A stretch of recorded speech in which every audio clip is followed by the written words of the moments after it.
The gavel in my hand wasn't a real one.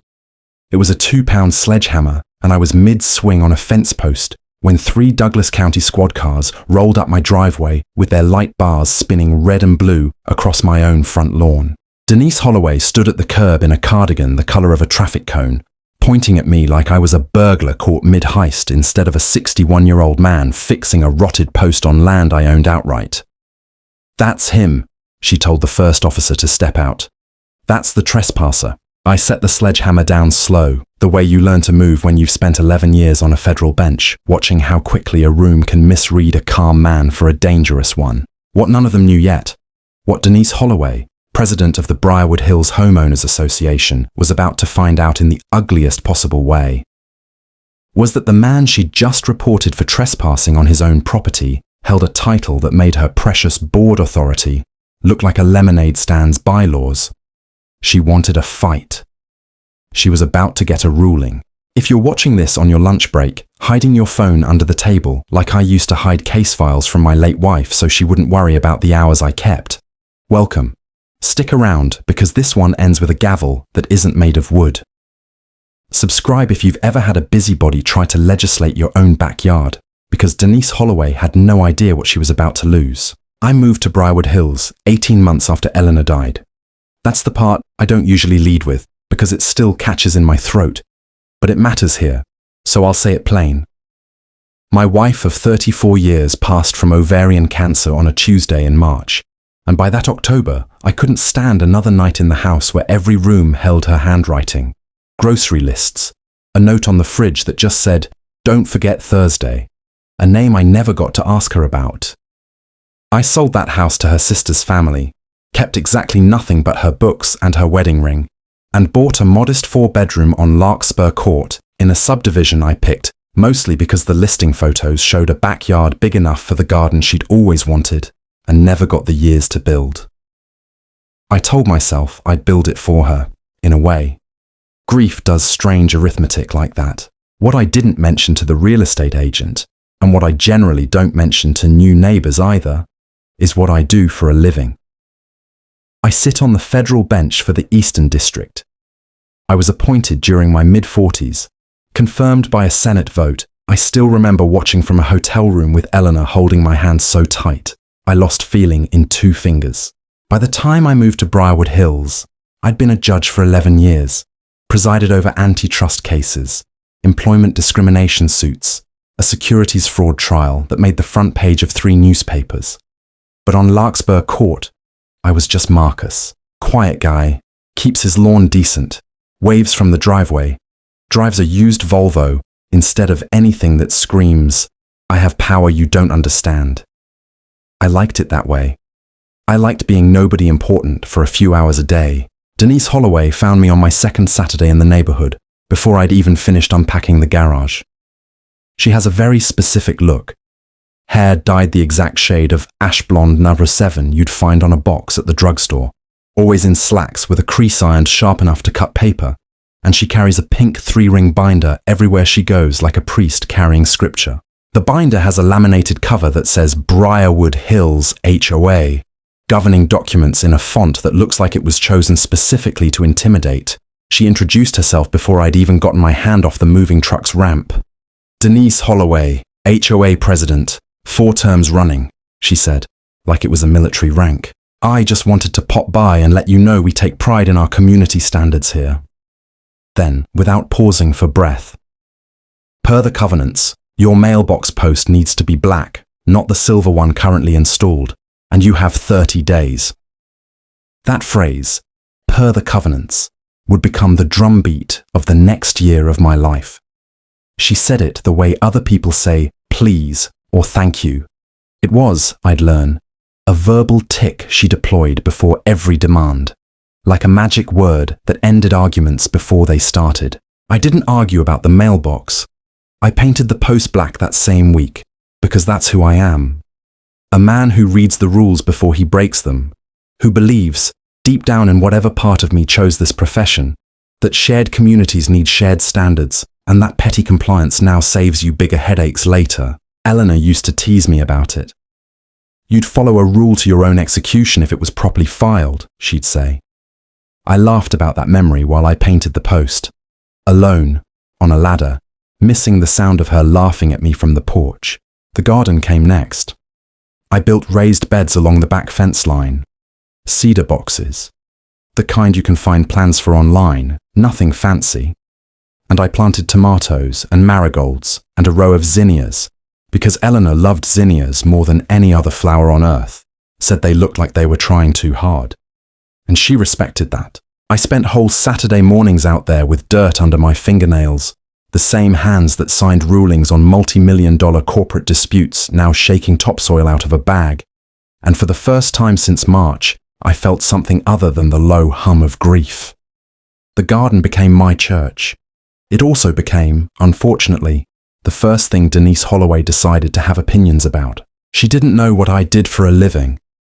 Nobody in Briarwood Hills did, except for one neighbor 2 doors down, a retired paralegal named Ruth Okafor, who'd recognized my name from a case she'd worked adjacent to years earlier and had the good sense to never mention it to anyone, including me, until much later in this story. To Denise and the rest of the board, I was just the quiet widower on Larkspur Court who fixed his own mailbox post without complaint. That compliance, I came to understand, wasn't read as respect. It was read as weakness. And Denise Holloway, whatever else you want to say about her, had an animal instinct for finding the person in any room least likely to fight back, and then finding out exactly how wrong she was. There was a rhythm to those early months I still miss, honestly, even knowing what came after. I'd wake before 6 out of habit. Chambers had trained that into me long before Eleanor died, and grief hadn't managed to untrain it. And I'd stand at the kitchen window with coffee and watch the fog burn off the greenbelt behind the house. Some mornings I talked to her out loud, which probably sounds strange coming from a man who spent a career demanding evidence for every claim. But grief doesn't care what you've ruled admissible in your own courtroom. I told her about the tomatoes. I told her about the neighbor's dog, a beagle named Chowder, who'd taken to sitting at my back gate every evening, like he expected to be adopted. I told her, once, about the woman with the pink binder, and how she reminded me of a particularly relentless prosecutor I'd once had in my courtroom for 6 straight weeks, the kind who confuses procedure with power and never quite tells the difference apart. Strike 1 came in April, 5 months after I'd moved in. I got a letter, actual paper, cream-colored HOA letterhead, folded into a business envelope and taped to my front door like a subpoena nobody wanted to serve in person, informing me that my raised garden beds violated Section 4.3 of the Architectural Guidelines, which apparently required prior written board approval for any structural modification visible from the street or adjoining properties. I read it twice at my kitchen table, coffee going cold, half amused and half annoyed. My garden beds were 4 feet from a 6-foot privacy fence. Nobody on the street could see a single zinnia.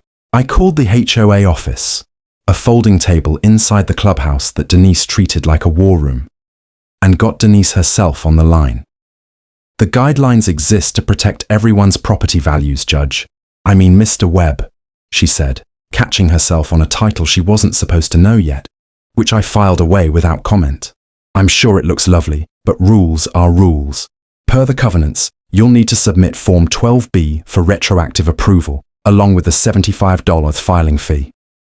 I paid the $75. I filled out Form 12B. I let it go, because $75 and 20 minutes of paperwork isn't a hill worth building a war on. Not when you've spent an entire career watching people burn down relationships and reputations over principles that, in hindsight, cost them more than they were worth. Strike 2 arrived in June, and this one had teeth. I'd repainted my shutters, a deep hunter green, the exact shade Eleanor had picked out for the porch swing at our old house, a small, private tribute nobody else would ever recognize as one. And 3 days later, found a second letter, this time a $150 fine, citing a supposed violation of the approved exterior color palette, which, according to the guidelines, allowed exactly 4 shades of green, none of which matched what I'd used. I drove to the clubhouse in person this time, binderless and a little irritated, and found Denise sitting behind her folding table flanked by 2 board members who looked like they'd rather be anywhere else on earth. "Mrs. Holloway," I said, keeping my voice level, the same even register I use from the bench when a courtroom starts to heat up.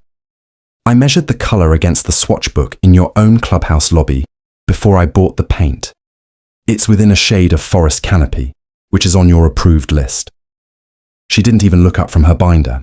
"The paint chip you're describing was discontinued last spring and replaced with Hunter's Ridge, which has a slightly different pigment base. Per the covenants, the burden of verifying current approved colours falls on the homeowner." I asked her evenly how a homeowner is supposed to verify a current list that changes without notice and isn't posted anywhere. She smiled. A thin, satisfied smile, the kind I'd seen on opposing counsel right before they thought they'd won an argument they hadn't actually won, and said, "That's simply part of the responsibility of homeownership here, Mr. Webb." I paid the $150, but I started keeping a folder. Strike 3 is the one that changed everything, and it's the one you already saw the beginning of. In August, a storm knocked down a stretch of my back fence, the shared privacy fence between my property and the greenbelt behind it. 6 panels twisted clean off their posts by a wind gust that took down half the maples on Larkspur Court that same night. I filed the repair notice with the HOA the very next morning, as required, attaching photos of the damage and a contractor's estimate, and I got back an auto reply saying my request was under review, which I later learned meant nothing more than sitting in Denise Holloway's inbox, unread, for as long as she felt like leaving it there. 3 weeks passed. Then 4. The exposed section of fence line became a safety hazard. My neighbour's dog got loose through the gap and nearly ran into the road. And after the 4th week without a response, I made the call any reasonable homeowner would make. I hired a licensed contractor and fixed it myself, using materials that matched the existing fence exactly, board for board, stain for stain. I photographed every step.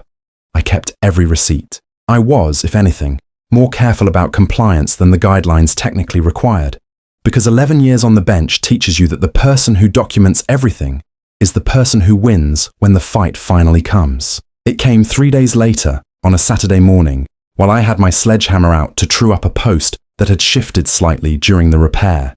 Denise Holloway didn't call me.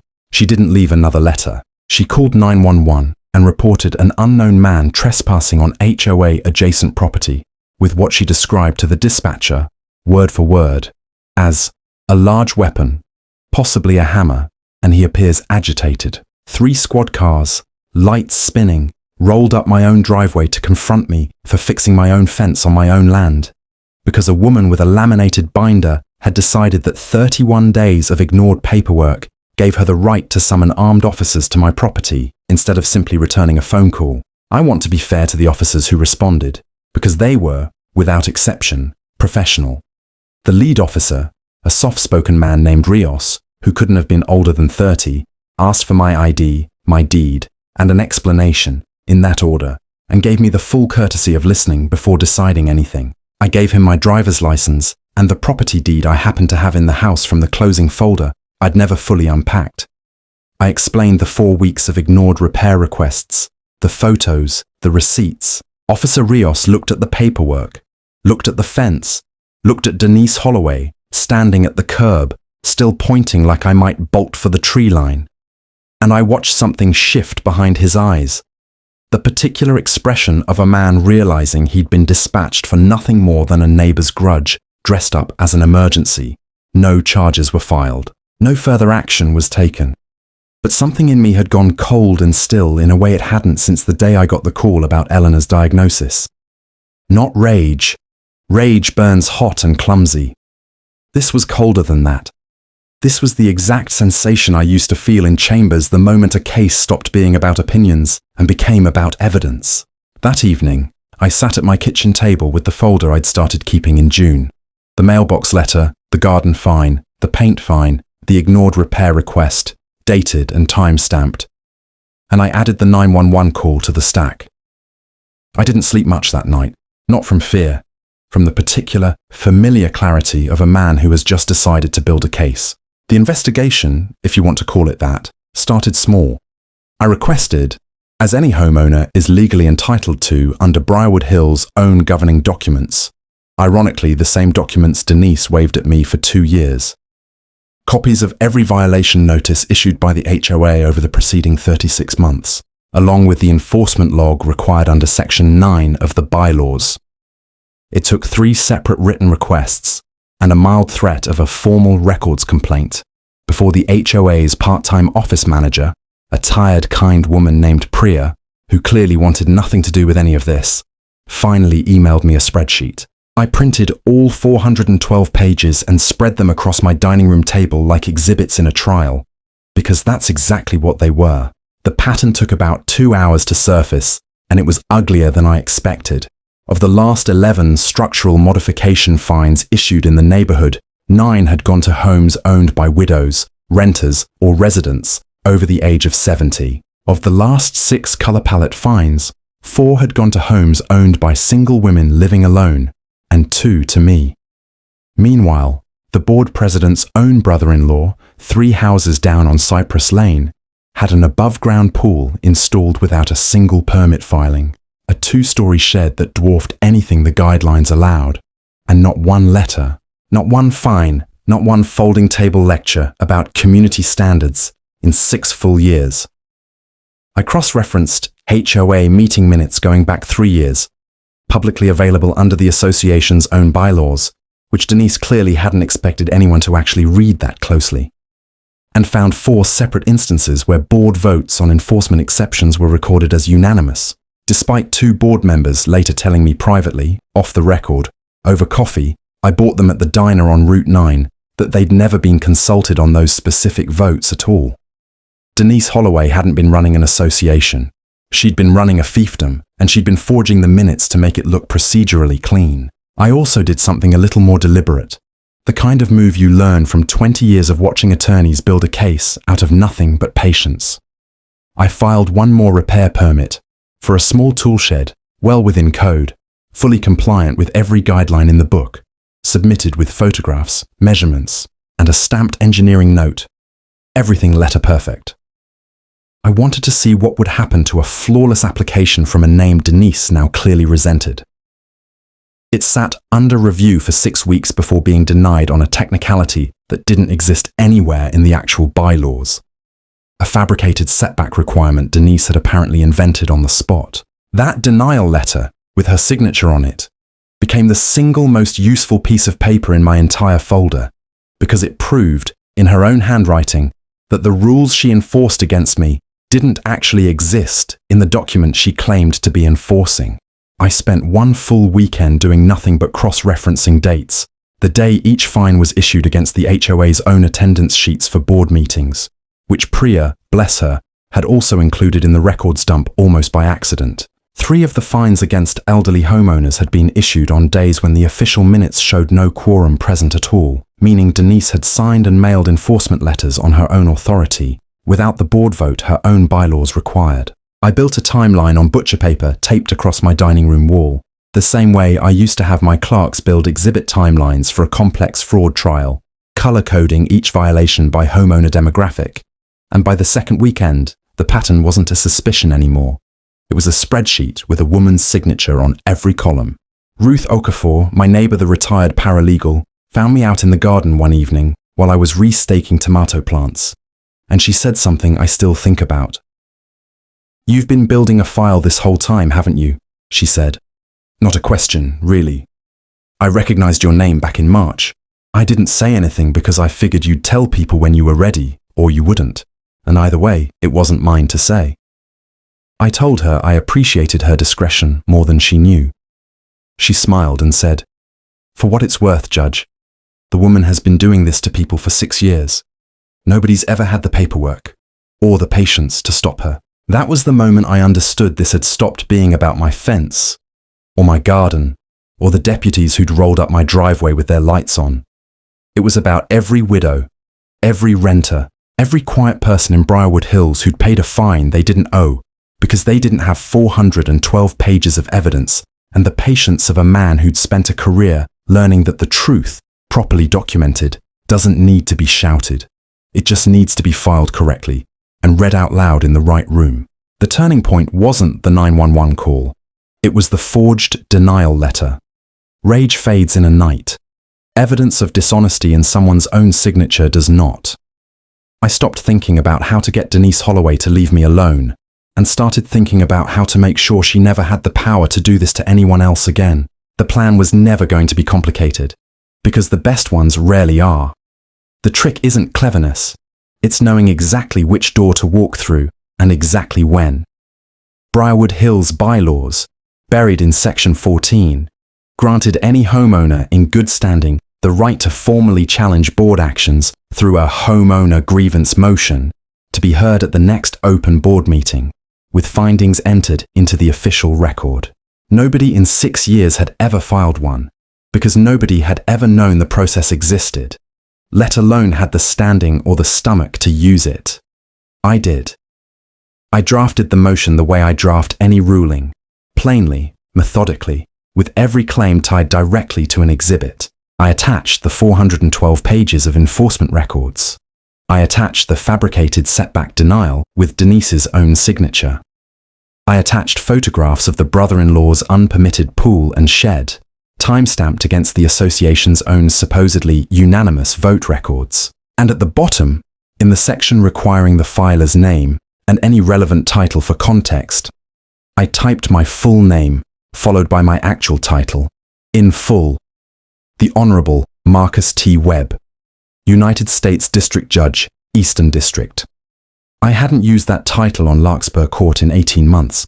I used it now on purpose, the way you use a key you've been carrying quietly for exactly the lock that finally needs it. I filed the motion on a Tuesday morning at the clubhouse office, handed directly to a stunned Priya, who read the cover page, looked up at me and said very quietly, "Wait, you're a federal judge?" I told her I was, and that I was sorry she'd been caught in the middle of any of this. She told me, off the record, that she'd wanted to quit that job 11 times in the last year alone, and had never once been able to figure out why Denise's numbers never quite matched the actual complaints filed. That conversation alone told me everything I needed to know about how deep this had gone. In the 2 weeks before the meeting, I did something I hadn't done in 18 months. I called a former clerk of mine, a sharp young attorney named Devon Marsh, who now worked in municipal law, and asked him to sanity check my grievance motion, the way I'd have wanted any brief checked before it hit my own docket. He read it twice, called me back at 10 at night, and said, half laughing, half serious, "Judge, this isn't a grievance motion, this is a closing argument." I told him that was rather the point. He flagged one weakness, that the county recorder's office might take days to confirm the setback rule had never been formally amended, and I needed that confirmation in hand before I stood up in that hall, or Denise would simply claim the rule existed somewhere I hadn't looked. I drove to the recorder's office myself the following Monday, waited 90 minutes in a beige lobby that smelled like old paper and burnt coffee, and walked out with a certified letter stating in plain municipal language that no such amendment had ever been filed. I remember standing in the parking lot afterward, letter in hand, feeling something I hadn't felt since March of the year before. Not happiness, exactly, but the clean, particular satisfaction of a case fully built, every brick in place, nothing left to chance. There was real risk in all of it, and I want to be honest about that instead of pretending the outcome was ever guaranteed. 2 board members could have simply sided with Denise out of loyalty or fear of her temper. She'd been known, more than once, to make an enemy's life quietly miserable over far smaller slights than public humiliation in front of 50 neighbours. Priya could have been pressured into denying she'd ever raised concerns. The room itself could have decided a federal judge grieving his own fence fines looked less like a wronged homeowner and more like a man with something to prove. I walked into that clubhouse on the 3rd Thursday of September, without knowing which version of that night I was about to get, only knowing that I'd built the strongest possible case with the evidence available to me, the same way I'd tell any attorney who ever stood nervous in front of my bench before a verdict came down. The next open board meeting was scheduled for the 3rd Thursday of September in the clubhouse's main hall, the same room where Denise had signed 100 fines with her felt-tip pen and her laminated binder. I knew, walking in, that I wasn't just fixing my own fence anymore. I was reading a verdict into a public record for the first time in 18 months, without a robe, without a bench, without a courtroom. Just a folder, 40 homeowners in folding chairs, and a woman about to learn what due process actually looks like when it's finally, properly applied to her. The hall was fuller than I expected. 40, maybe 50 residents crowded into folding chairs, meant for 20. Word having spread that something big was on the agenda, though nobody but Priya and 2 sympathetic board members knew exactly what. Denise sat at the head table in a blazer instead of her usual cardigan, binder squared in front of her like a shield, clearly sensing something, but unable to name it. She called the meeting to order at 7 sharp, ran through routine business with visible impatience, and then reached the agenda item labelled, in Priya's careful handwriting, Homeowner Grievance Motion, M. Sur Webb.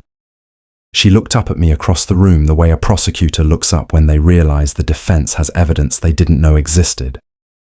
Mr. Webb, she said, voice cooler than usual, you may present your grievance. Briefly, please. I stood, walked to the small podium Priya had set up at my request, and set my folder down. I didn't raise my voice. I've never needed to. Thank you, Mrs. Holloway. I'll be as brief as the facts allow. I walked the room through it in order. The mailbox, the garden, the paint, the ignored fence repair, the 911 call that brought 3 squad cars to my driveway for the crime of fixing my own property. I heard a woman 2 rows back inhale sharply at that part.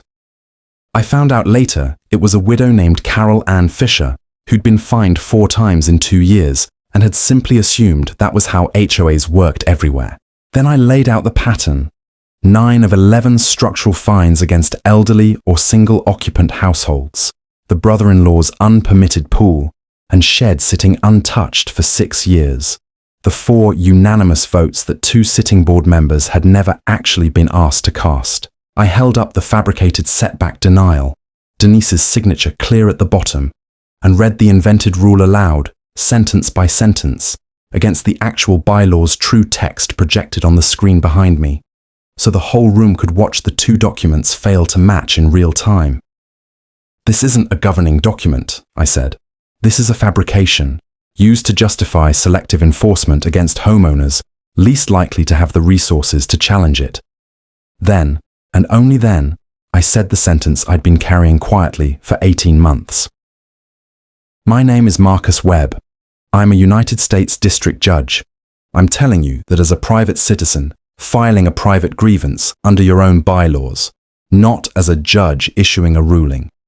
But I want this room to understand that I know exactly what selective, undocumented enforcement looks like when I see it, because I've spent 11 years on a bench watching people try to get away with precisely this. The room went so silent, I could hear the clubhouse's old air conditioner cycling on. Denise's hand, still resting on her binder, had gone white-knuckled.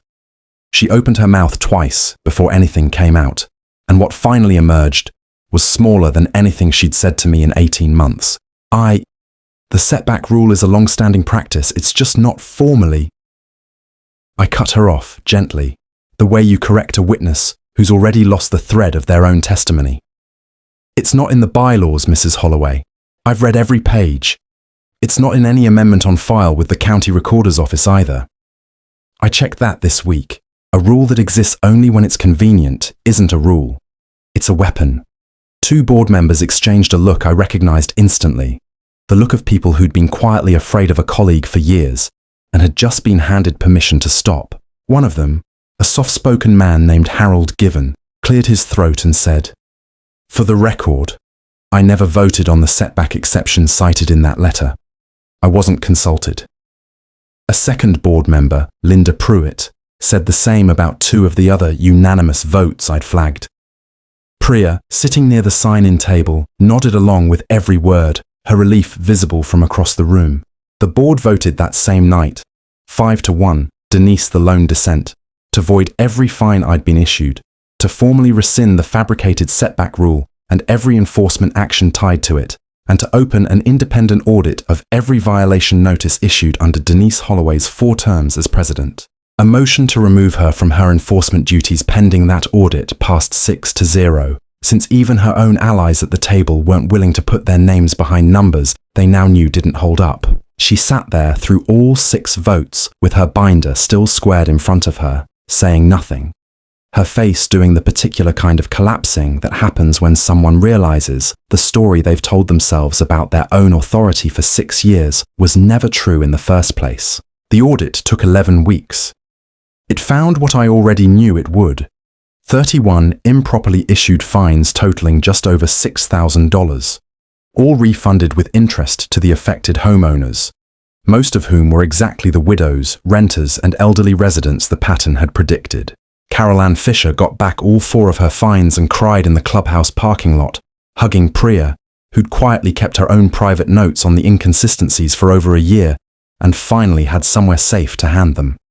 The brother-in-law's unpermitted pool got a retroactive permit review that, this time, actually applied the real rules, and he ended up paying for a proper fence around it like everyone else had to. Denise Holloway resigned from the board entirely 2 weeks after the audit's preliminary findings went public, citing personal reasons, though everyone in that clubhouse knew exactly what those reasons were. The bylaws were rewritten within 4 months, with a new, plainly worded grievance and appeals process, an actual published colour and materials list posted permanently in the clubhouse lobby, and a hard rule that no single officer could unilaterally deny a permit without 2 other board members' documented sign-off. Harold Given, of all people, became the new president. He mailed me a handwritten thank you note that I still keep in the same folder that started this whole thing, which felt like the right place for it to live. Denise Holloway still lives on Cypress Lane, 3 doors from her brother-in-law's newly permitted pool. I see her occasionally at the mailbox, the black one, still black, per the covenants she used to weaponize against everyone but herself. And she nods at me now the way you nod at a neighbor you've decided it's safer not to speak to. I don't nod back with any malice.